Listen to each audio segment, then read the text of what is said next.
The Church of England has set an ambitious target to reach net zero carbon by 2030. Climate change is already having a devastating effect around the world. 2024 was the hottest year recorded and the first where the global average temperature exceeded the 1.5 degrees Celsius Paris threshold.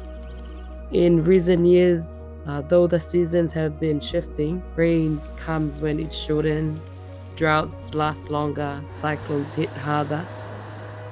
In Kenya, floods affect the cities more. Droughts have always affected the rural areas more. We're seeing an increase in drought, which of course increases the food prices and for the poorest of the poor. To help combat climate change, the Church of England has already released more than £30 million in funding to help reduce carbon emissions from our highest emitting buildings. Supported by some of this funding is a network of professional net zero carbon officers and managers just like me, who are now in post to help support parishes to deliver local carbon reducing projects. Let's take a look to see what has been achieved so far.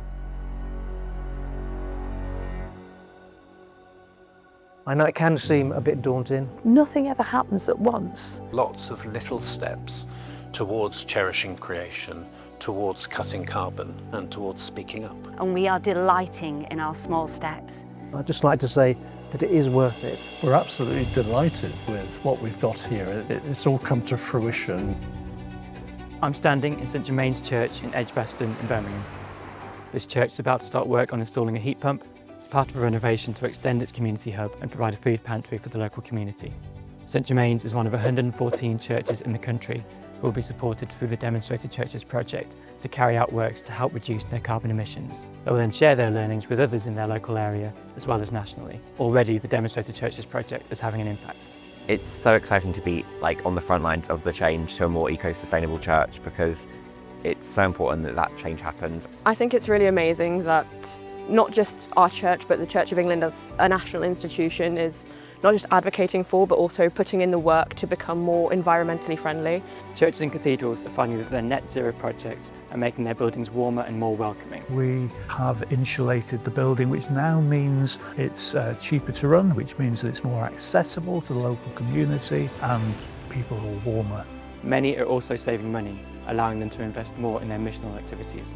To run the boiler for a normal Sunday service cost around £122, but now we've priced it out and it's a mere under £20. No matter the size or age of the building, a church's journey to net zero carbon often begins with a small change that can make a big difference.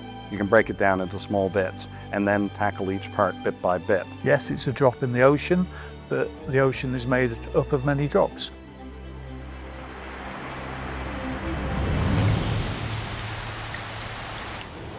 As a result of making these changes, many churches are finding that their local communities are taking an interest in what they're doing. This is helping to support the Church of England's mission to make disciples of Jesus. Just to see so many churches getting involved in so many ways is really amazing. It's important that we make people feel confident that this is a place that they belong. This is their parish. The Church of England pinning this much early is demonstrating to every other person that it is possible. You just need to commit to it and you just need to follow through the commitment. It's a lot brighter area and a lot warmer, mixed in with the community and making new friends, just good to socialise. Tackling climate change also demonstrates to our communities that we care about future generations. If we don't do it, then other generations won't have a good planet to experience it.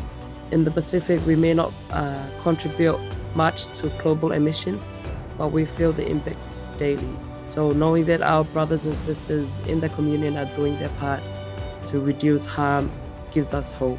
For the next generation, we need to take care of the earth. Every one of us can do a little thing, and we're hoping that we can make a difference as a church and believe that we are beginning to do so. Acknowledging that God created us, but that He created many other things, and that He put us as a point of stewardship, a point of responsibility, and that we need to then care for other creation. We are only ever asked as church to make a difference wherever we are, where God has placed us. And if we can do that, then we'll make the world a better place, and that's our command. But you have to dream big, and then that means that it's a challenge for everybody. In the climate policy space, the frustration has been lack of ambition or lack of enough commitment. Secondly is following through those commitments.